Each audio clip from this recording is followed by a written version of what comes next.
G'day team, welcome to the couch this time. It's a little bit more of a heavier chat today, so I thought we'd pick some place that's a little bit more comfortable than my kitchen. Um, it's Men's Mental Health Awareness Month this month, and as someone whose channel is built off mental health and somebody who has experienced a lot of mental illness in his life and both professionally and personally, I thought it was a good chance to share some advice perhaps on ways that we can support other people who may be experiencing mental health challenges. One of the questions I used to get asked all the time as when I was a mental health first aid trainer was, what does depression feel like? The best thing that I can kind of describe it as, and it's important to note that everyone experiences this thing differently. There are some common symptoms, but a lot of people experience it differently. Everyone's different. Speaking from my personal experience, was just kind of tired all the time. I felt fatigued. I withdrew from my friends and family. I wasn't eating I wasn't eating at all a lot of the time. I wasn't looking after myself. I wasn't exercising. I wasn't sleeping very well at all. I wasn't, basically I was like just checking out, just checking out of life. I felt hopeless. I felt trapped. I felt worthless. I was suicidal and made one attempt. So I basically was just not into life, all my life as it was. Not everyone experiences suicidal thoughts when they're depressed. Some people do, some people don't. But it's important when they do that they're taken seriously and it's not looked at as a attention-seeking thing or anything.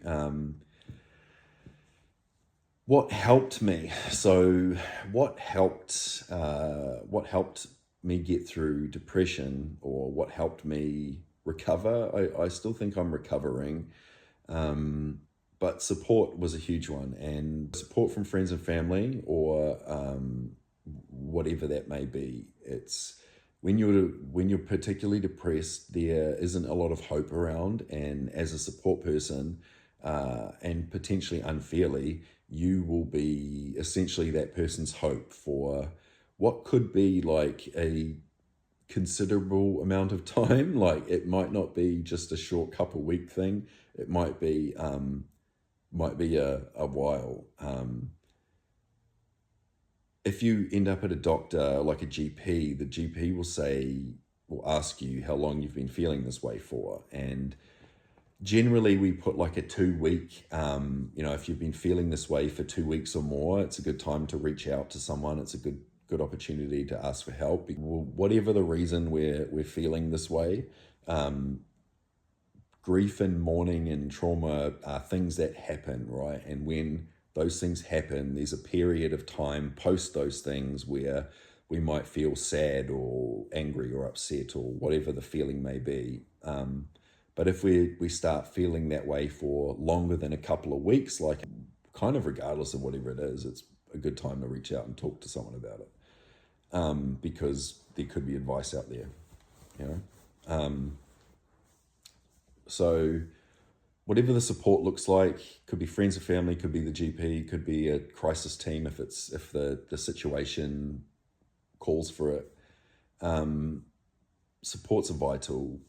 Exercise personally is one that I think is absolutely necessary in recovery and just feeling better. The problem with exercise and depression is exercise is also the one thing that you really fucking do not want to do when you're depressed. It's just like the farthest away ladder rung to try and get on.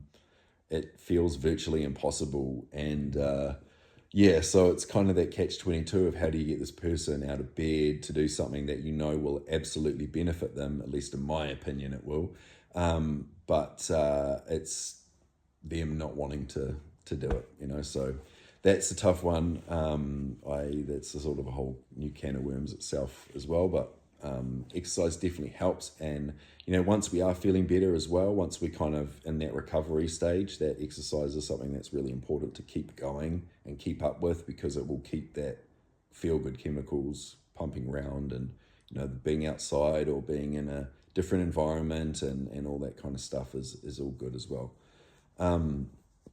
One thing, so I guess there's another facet of mental health / mental illness, and that's medication. And medication can help people, but it can be a little bit of a journey finding the right one, the right dose, the right frequency, and that can be tough for some people because there's a lot of like feeling a bit weird, maybe coming right, going back to feeling weird, and it just, yeah, so there's a little bit of a journey there, which is why you really need to trust the doctor that you're working with, and trust the psychiatrist that you're working with as well, until you can find that sort of the sweet spot, so to speak, that like the part where it's you're getting the most benefit with the least like side effects, I guess.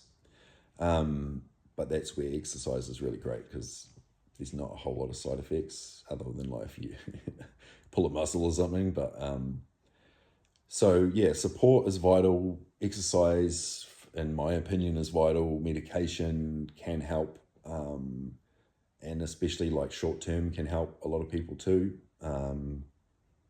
Long term mental health medication is a different fucking story as well. So anyway, I hope that has maybe provided some clarity. So yeah, if you've got any comments or questions, maybe drop them in the comments. If you're concerned about someone, reach out to them.